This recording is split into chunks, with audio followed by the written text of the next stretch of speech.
ہم نفس آ کہ ہیں فریاد سراپا دونوں، کشتۂ شان جمال شہ طیبہ دونوں، کہ قدموں میں بسد عجز ملے آنکھوں کو، اور رو رو کے کریں عرض تمنا دونوں۔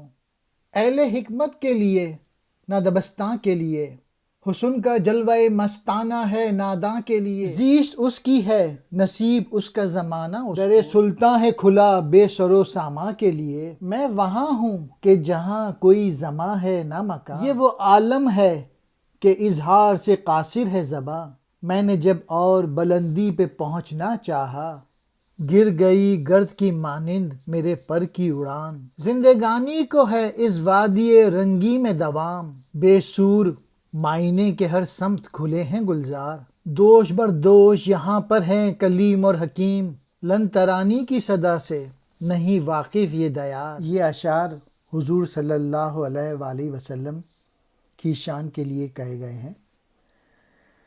اے میرے دوست، ہم اکٹھا مل کر روئیں، کیونکہ ہم دونوں جلوہ محبوب رسول اکرم صلی اللہ علیہ وآلہ وسلم کے مارے ہوئے ہیں۔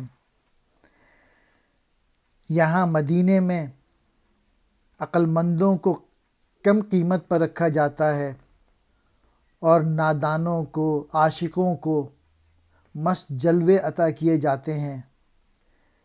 کیا خوش قسمتی ہے اور کیا خوش و خرم زندگی ہے کہ میری طرح کے درویش کے لیے سلطان رسول اکرم صلی اللہ علیہ وآلہ وسلم کے دروازے کھول دیے گئے ہیں۔ روضہ رسول صلی اللہ علیہ وآلہ وسلم کی زیارت سے نوازا گیا ہے۔ ہم نفس کہتے ہیں دوست کو، اہل حکمت کہتے ہیں عقل و دانش والے۔ چاروں اطراف والا جہاں میرے پہلو میں سما گیا، اب میرے سر میں لامکاں کی آرزو پیدا ہو گئی ہے۔ جب میں بلند مقام یعنی لامکاں سے گزر گیا تو میرے پروں سے پرواز کی طاقت گرد کی طرح جھڑ گئی، گویا ساری کائنات میرے اندر سما گئی۔ مدینہ منورہ میں ہمیشگی حاصل کرتا ہے، اس کی خاک سے بغیر صورت کے معنی پیدا ہوتے ہیں۔ مراد رسول اللہ صلی اللہ علیہ وآلہ وسلم کے روضے کی زیارت سے ایسا فیضان ملتا ہے جس کی لذت ہمیشہ سرور عطا کرتی ہے۔ یہاں باحکمت لوگ یعنی فلاسفر اور اللہ سے کلام کرنے والے برابر ہیں، کیونکہ اس جگہ کسی کو لن ترانی نہیں کہا جاتا۔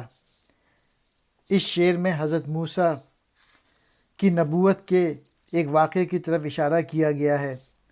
حضرت موسیٰ علیہ السلام نے اللہ تعالیٰ سے ہم کلامی کرتے ہوئے کہا تھا کہ اے میرے پروردگار، مجھے اپنا دیدار کرا۔ اللہ تعالیٰ نے جواب دیا تھا کہ لن ترانی، تو مجھے نہیں دیکھ سکے گا۔ اس طرح حضرت موسیٰ اللہ تعالیٰ کا دیدار نہ کر سکے۔ شاعر کا مطلب یہ ہے کہ روضہ رسول ایسی جگہ ہے جہاں دیدار کے آرزو مند کو محروم نہیں رکھا جاتا۔ وادی رنگین مراد ہے مدینہ منورہ۔ سور کہتے ہیں صورت کی جمع، صورتیں مراد الفاظ۔ حکیم اللہ سے کلام کرنے والا۔ دوش بدوش کاندھے سے کاندھا ملانے والا، برابر مراد یکساں۔ لن ترانی، تو مجھے نہیں دیکھ سکے گا۔